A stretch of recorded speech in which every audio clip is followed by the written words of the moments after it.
ಧನುರ್ರಾಶಿ ಯಾವುದೋ ಒಂದು ಹೊಸ ಕೆಲಸ ಆಗಬೇಕಾಗಿರುತ್ತೆ, ಆಸಕ್ತಿ ಉತ್ಸಾಹ ಅಷ್ಟರ ಮಟ್ಟಿಗೆ ಇರುತ್ತೆ. ಆದರೆ ಆತುರ ಮಾಡ್ಕೊಳ್ತಕ್ಕಂಥದ್ದು ಒಳ್ಳೆಯದಲ್ಲ. ಯಾವಾಗ ಆತುರಾತುರದಿಂದ ಕೆಲಸವನ್ನು ಮಾಡ್ತೀರಿ ಅದು ತೊಂದರೆಗೆ ಕಾರಣವಾಗುತ್ತೆ. ನೀವು ಅಂದುಕೊಂಡಷ್ಟರ ಮಟ್ಟಿಗೆ ಪರಿಶುದ್ಧತೆಯನ್ನು ಕಾಪಾಡಿಕೊಳ್ಳೋದಕ್ಕೆ ಅಲ್ಲಿ ಕಷ್ಟವಾಗತ್ತೆ ಅನ್ನುವಂಥದ್ದು, ಇದನ್ನು ಎಚ್ಚರಿಕೆಯಿಂದ ಗಮನಿಸಬೇಕು. ಹತ್ತಿರದ ಜನರಿಂದ ದ್ರೋಹವಾಗುತ್ತೆ. ಅಂದರೆ ತುಂಬ ಆತ್ಮೀಯರು ಅಂತ ಹೇಳಿ ಯಾರನ್ನ ನಂಬಿರ್ತೀವಿ, ಅವರು ಬಂಧುಗಳಾಗ್ಬೋದು, ಸ್ನೇಹಿತರಾಗ್ಬೋದು, ಇನ್ಯಾರೇ ಆಗ್ಬೋದು, ಅಂಥವರೇ ಮೋಸವನ್ನು ಮಾಡ್ತಾರೆ ಅಂತ ಅರ್ಥ. ಈ ದಿವಸ ಅನಗತ್ಯವಾಗಿ ಜಗಳವನ್ನು ಮಾಡಬೇಡಿ. ಅಂದರೆ ಅಗತ್ಯವಾಗಿ ಮಾಡಬೇಕಂತ ತರ್ಕ ಅಲ್ಲ, ಯಾವುದೋ ಒಂದು ಸಣ್ಣ ಪುಟ್ಟ ವಿಚಾರಕ್ಕೆ ಜಗಳ ಮಾಡ್ಕೊಳ್ತಕ್ಕಂಥದ್ದು ಬೇಡ. ಹಳ್ಳಿ ಕಡೆ ಒಂದು ಗಾದೆಯನ್ನು ಹೇಳ್ತಾರೆ, ಉಗುರಲ್ಲಿ ಹೋಗೋದಕ್ಕೆ ಕೊಡ್ಲಿಯನ್ನು ತಗೊಂಡ್ರು ಅಂತ. ಸಣ್ಣ ವಿಚಾರವನ್ನು ಮಾತುಕತೆಯಲ್ಲಿ ಮುಗಿಸ್ಕೊಳ್ಬೋದು, ಅದಕ್ಕೆ ಒಪ್ಪಿಗೆ ಇಲ್ಲ. ಮಾತಾಡಬೇಕು, ಜಗಳ ಮಾಡಬೇಕು, ಹೊಡೆದಾಡಬೇಕು, ಅದರಿಂದಲೇ ಅದು ಬಗೆಹರಿಬೇಕು ಅನ್ನುವಂತಹ ಮನಸ್ಥಿತಿ ಇದ್ದಾಗ ಕಷ್ಟವಾಗುತ್ತೆ. ಅದನ್ನು ಆಲೋಚನೆ ಮಾಡಿ. ದಾಂಪತ್ಯದಲ್ಲಿ ಕೆಲವು ಭಿನ್ನಾಭಿಪ್ರಾಯಗಳು ಬರುತ್ತೆ. ಇದೆಲ್ಲ ನಮ್ಮ ನಡವಳಿಕೆಗೆ ಪೂರಕವಾಗಿ ಆಗ್ತಕ್ಕಂತಹ ವಿಚಾರಗಳಾಗುತ್ತೆ. ಕುಟುಂಬ ಸದಸ್ಯರ ಆರೋಗ್ಯ ಸಣ್ಣ ಮಟ್ಟದಲ್ಲಿ ಏರುಪೇರು ಆಗ್ತಕ್ಕಂತಹದ್ದಿದೆ.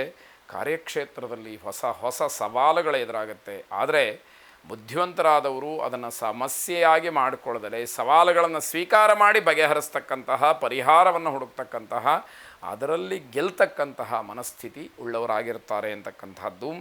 ಲಕ್ಷ್ಮೀನಾರಾಯಣರನ್ನು ಪ್ರಾರ್ಥನೆ ಮಾಡಿ. ಶುಭವಾಗಿ. ಮಕರ ರಾಶಿ ಪ್ರಭಾವಿ ವ್ಯಕ್ತಿಗಳ ಸಂಪರ್ಕ ನಿಮಗೆ ಈ ದಿವಸ ಸಿಕ್ಕುವಂಥದ್ದಾಗುತ್ತೆ. ಪ್ರಯಾಣ ಅಥವಾ ಪ್ರವಾಸದ ಯೋಗ ನಿಮಗೆ ಒದಗಿ ಬರತಕ್ಕಂಥದ್ದಿದೆ. ಈ ದಿವಸ ನಿಮ್ಮ ಒಂದು ಮಾರ್ಗದರ್ಶನ, ನಿಮ್ಮ ಮಾತಿನಿಂದ ಮಕ್ಕಳು ಬಹಳ ಸಂತೋಷವಾಗಿರ್ತಾರೆ. ಅದನ್ನು ಮುಖ್ಯವಾಗಿ ಗಮನಿಸ್ಕೊಳ್ಬೇಕು. ಆರ್ಥಿಕ ಸ್ಥಿತಿ ಬಹಳ ಉತ್ತಮವಾಗಿ, ಮನಸ್ಸಿಗೆ ಸಮಾಧಾನಕರವಾಗಿ ಇರುತ್ತೆ ಅಂತ ಅರ್ಥ. ಪ್ರೇಮಿಗಳಿಗೆ ತುಂಬ ಶುಭವಾದಂತಹ ದಿವಸ.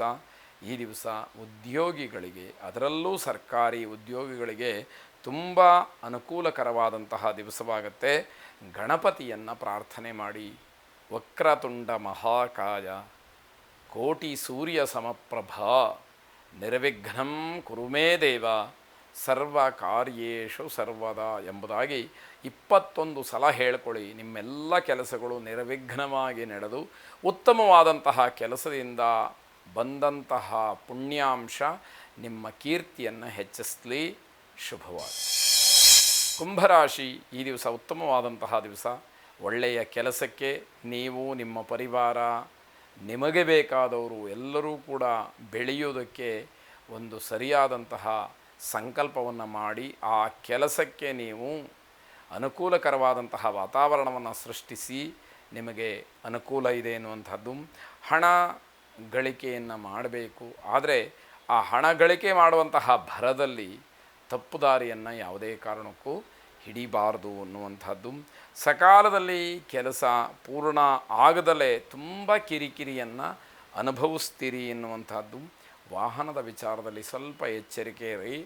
ವಾಹನ ಅಪಘಾತಕ್ಕೆ ಈಡಾಗ್ತಕ್ಕಂತಹ ಸಾಧ್ಯತೆ ಹೆಚ್ಚಾಗಿರುತ್ತೆ. ನಿಮ್ಮ ಕೆಲಸದಲ್ಲಿ ನಿಮ್ಮ ಇಚ್ಛೆಯಂತೆ ಇದ್ದರೆ ಅದು ಯಶಸ್ಸನ್ನು ಕಾಣತಕ್ಕಂತಹದ್ದಾಗತ್ತೆ. ದುರ್ಗಾದೇವಿಯನ್ನು ಪ್ರಾರ್ಥನೆ ಮಾಡಿ. ಆ ಜಗನ್ಮಾತೆಯ ಅನುಗ್ರಹ ಸದಾಕಾಲ ನಿಮ್ಮನ್ನು ಸರ್ವತ್ರ ರಕ್ಷಣೆ ಮಾಡಲಿ ಅನ್ನುವಂಥದ್ದು ಶುಭವಾಗಿ. ಕೊನೆಯದಾಗಿ ಮೀನರಾಶಿ ಆತ್ಮವಿಶ್ವಾಸ ಹೆಚ್ಚಾಗ್ತಕ್ಕಂತಹ ದಿವಸ.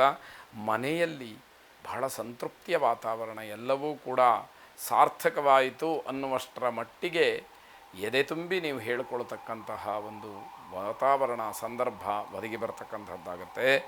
ಯೋಜನೆಗಳನ್ನು ಅಥವಾ ಹಾಕಿಕೊಂಡಂತಹ ಕೆಲವು ಕೆಲಸಗಳನ್ನು ಸಕಾಲದಲ್ಲಿ ಸರಿಯಾದಂತಹ ರೀತಿಯಲ್ಲಿ ಪೂರ್ಣಗೊಳಿಸ್ತೀರಿ. ಇದು ಹೆಮ್ಮೆಯ ವಿಚಾರ.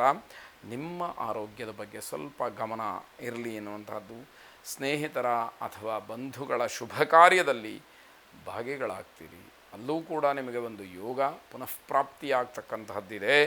ಕೆಲಸಗಳನ್ನು ಪೂರ್ಣ ಮಾಡೋದರಲ್ಲಿ ಸಾಧನೆಯನ್ನು ಮಾಡ್ತೀರಿ. ಅದರ ಬಗ್ಗೆ ಹೆಚ್ಚಿನ ಗಮನವನ್ನು ಹರಿಸಿ ಆ ಕೆಲಸ ಆಗುವವರೆಗೂ, ಗುರಿ ಮುಟ್ಟುವ ತನಕವೂ ಕೂಡ ವಿಶ್ರಾಂತಿ ಇಲ್ಲದೆ ಶ್ರಮಿಸ್ತಕ್ಕಂಥದ್ದು ಬಹಳ ಮುಖ್ಯವಾಗುತ್ತೆ.